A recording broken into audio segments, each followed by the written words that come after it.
I'm Emma Dixon, and today I'm going to talk about my work, Approach Matters, linking practitioners' approaches to technology design for people with dementia. Engagement in meaningful activities is one of the greatest unmet needs for people with dementia. But why is it important to provide active, meaningful engagement to people with dementia? Because studies have shown it increases positive affect and mental well-being. It also delays the progression of cognitive decline. One key player involved in engaging people with dementia in meaningful activities is the practitioner. They work daily with people with dementia, adapting activities and environments to changing cognitive abilities. They learn over time and with experience how to engage people with dementia. Past work urges the HCI community to collaborate with practitioners while conducting technology research with older adults with disabilities. Although this work highlights the potential of this approach in informing our understanding of older adults' needs, we have yet to understand how practitioners' views may affect this collaboration. A second motivation for this work is that research is increasingly attending to the ways that the values of researchers and stakeholders make their way into the design of technology. Past research has examined how societal perceptions shape the ways technology is designed for and received by people with disabilities.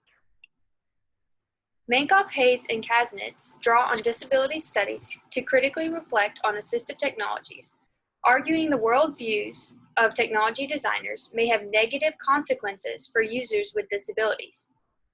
Specifically, technologies created through the lens of the medical model of disability, even if the designers are coming from a helpful place, can lead to exclusion and other negative outcomes.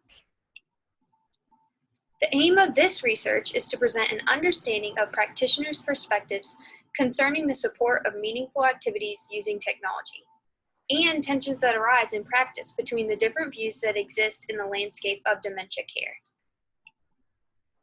What was our method? We interviewed 19 practitioners with a range of 3 to 46 years of experience, with an average of 15 years of experience working directly with people with dementia. 17 practiced in the US and 2 in Canada. We had 7 different types of practitioners participate, representing a variety of different disciplines. The interviews were in a semi-structured format and were approximately 1 hour each. Some were in person and some were remote, but all were audio and video recorded. This resulted in 18 hours of transcribed interviews. For analysis, we followed Charmaz's constructivist grounded theory. The first 4 interviews were each open-coded to pull out major themes in the data. Focus coding was then conducted on P5 through P16's interviews, looking for major themes seen in the first 4 interviews, and for discontinuities in the data. Axial coding was then conducted to bridge themes and get a broader sense of the structure of the data. In the last 3 interviews, P17 through P19, the interview questions were modified to highlight major tensions in practitioners' approaches that emerged during previous phases of analysis. Future technology ideas which align with these tensions were pitched to the practitioners for their feedback. Further focus coding was then conducted on these final 3 interviews to clarify ambiguities in the theory presented. So what did we find? We found that practitioners were using 2 opposing perspectives to make sense of the actions of people with dementia, and 2 opposing approaches to engaging people with dementia in activities. I'm going to talk about each of these findings in detail. First, I'm going to explain the 2 perspectives to make sense of the actions of people with dementia. We'll start with practitioners who perceive people with dementia's actions as symptoms of the disease. Practitioners with this mentality often would say things like, sometimes you're going to get that physical pinch and kick and spit, but that's not the normal person, that's just the disease. Within this perspective, practitioners explain seeing any kind of response as a positive response. For example, when P9 perceived someone seemed disengaged from an activity, meaning they were zoned out or even had their eyes closed, she would hit a balloon towards them to wake them up. P12's perspective represents the opposing view, which I will talk about soon, where this tactic was deemed as using a startled response to get people awake. P12 saw this as unkind and disregarding how startling someone might make them feel. We want to draw the link to technology for each perspective we describe in order to show how practitioners' values map to technology design. To do this, I'm going to talk about a basic system and tell you how it might be different according to each perspective. First, we'll consider the case of sensor systems or IoT systems emerging in the literature. These kinds of systems monitor people with dementia to assess states such as level of pain or cognition. Depending on one's understanding of dementia, the same system might be configured for different purposes. With the symptoms of the disease perspective, the actions of someone with dementia are just symptoms. Sensor information might be used to adjust a pharmacological intervention or initiate an activity to distract someone from certain behaviors. Now I'm going to explain the second strategy to make sense of the actions of people with dementia, attributing significance to actions. With the perspective of attributing significance to actions, an action is not a symptom. It's telling you something, that there's an unmet need. P8 says this is like being a detective to find the why of someone's actions. From this perspective, practitioners looked at past formative experiences to explain the actions of their clients. For example, P17 had a client who kept saying, "I'm bored," with the activities at the assisted living facility she was in. P17 found out that this client was a nurse, and she was used to a fast-paced occupation and wasn't being stimulated like she needed or wanted to be in the assisted living facility. P12 explained that the biggest secret, the secret sauce, so to speak, is that no one takes the time to know that person, know their likes, their dislikes, their family history. Were they a mom, a banker? Did they run the PTA? And then building meaningful activities around these things. Now let's return to the IoT system I spoke about, but through the lens of attributing significance to actions. Through this lens, the same sensor system previously explained could be designed to correlate expressions with preceding events, use life history data to find patterns that indicate underlying intent, rather than just adjusting interventions or distracting someone. For example, if someone is always crying out in the afternoon, this can be a pattern the system detects and raises to caregivers as something to look into. And they might find that this crying out is actually because this person is used to having children come home in the afternoon after school, and they are missing that social interaction.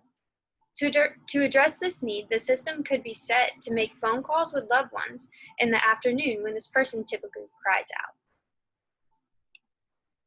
The next two strategies I'm going to explain describe how practitioners approach engaging people with dementia in activities, including a pragmatic approach and a respect approach.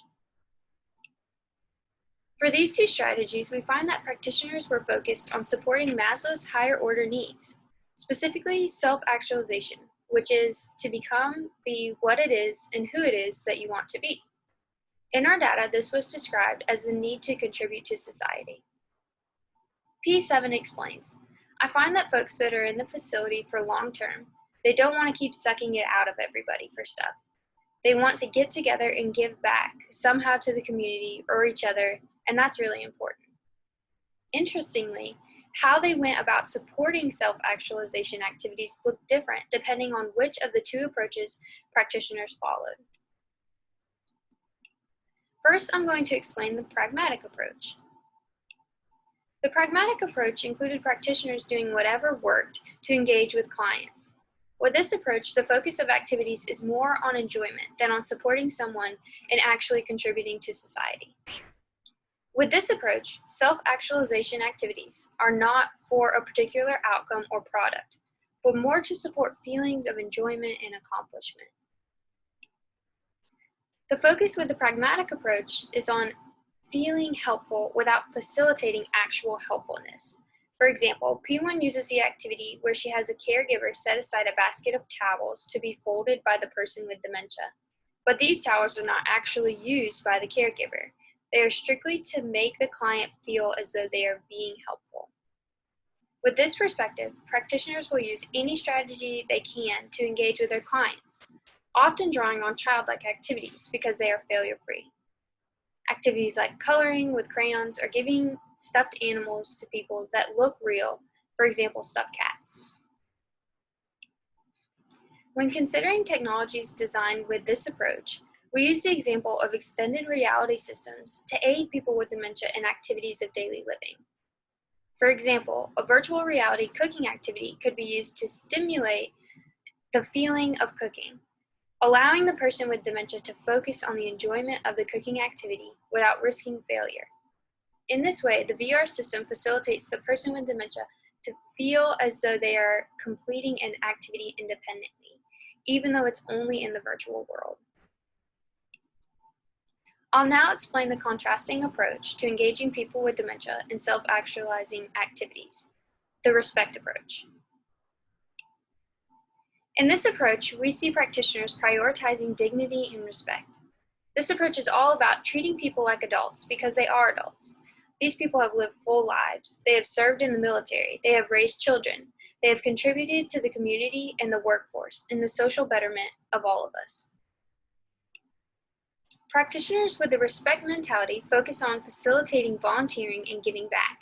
As P12 explains, we do art projects for reasons. We make cards for people in the hospital. We take refurbished stuffed animals for children in the hospital. We do activities for purpose. Specifically, practitioners that followed this approach to activities always avoided anything that could be seen as infantilizing, for example, using children's games or crayons. The previously explained virtual reality experience, where the person with dementia would only feel like they were cooking, does not align with the RESPECT approach to activity engagement.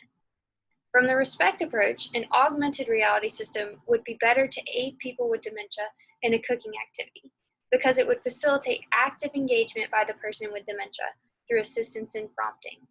For example, the augmented reality system demonstrated in the slide shows augmented cooking directions in a real-world kitchen environment for a cooking activity. I'll conclude this presentation with a brief discussion of this work's contributions. Previous research shows how technology shaped the narrative of people living with dementia and their informal caregivers, urging technology designers to be aware of the models of care their technologies may fall into. Our findings extend this past work by unpacking how different epistemologies affect technology design for people with dementia.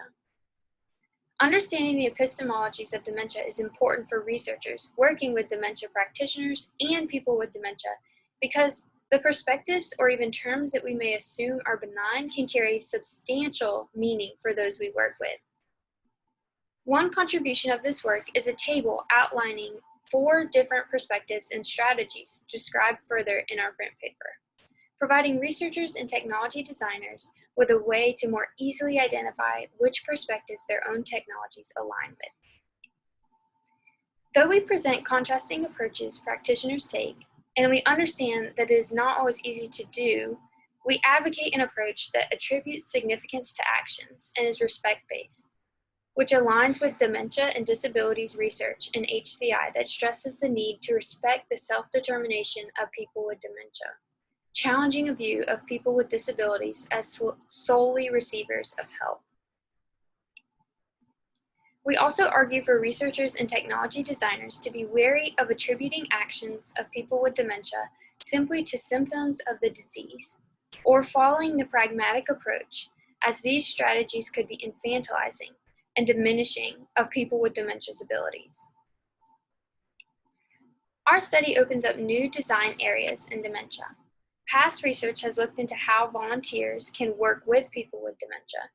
We are interested in looking into how people with dementia themselves can volunteer.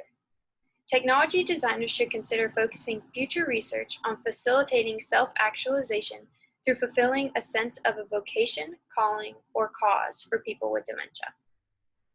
Future research should investigate how best to design technologies to draw on the abilities of people with dementia to contribute as active members of society.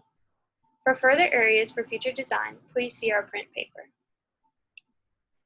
We would like to thank the practitioners who agreed to participate in these research interviews. We would also like to express our gratitude to those who have reviewed versions of this paper. Thank you.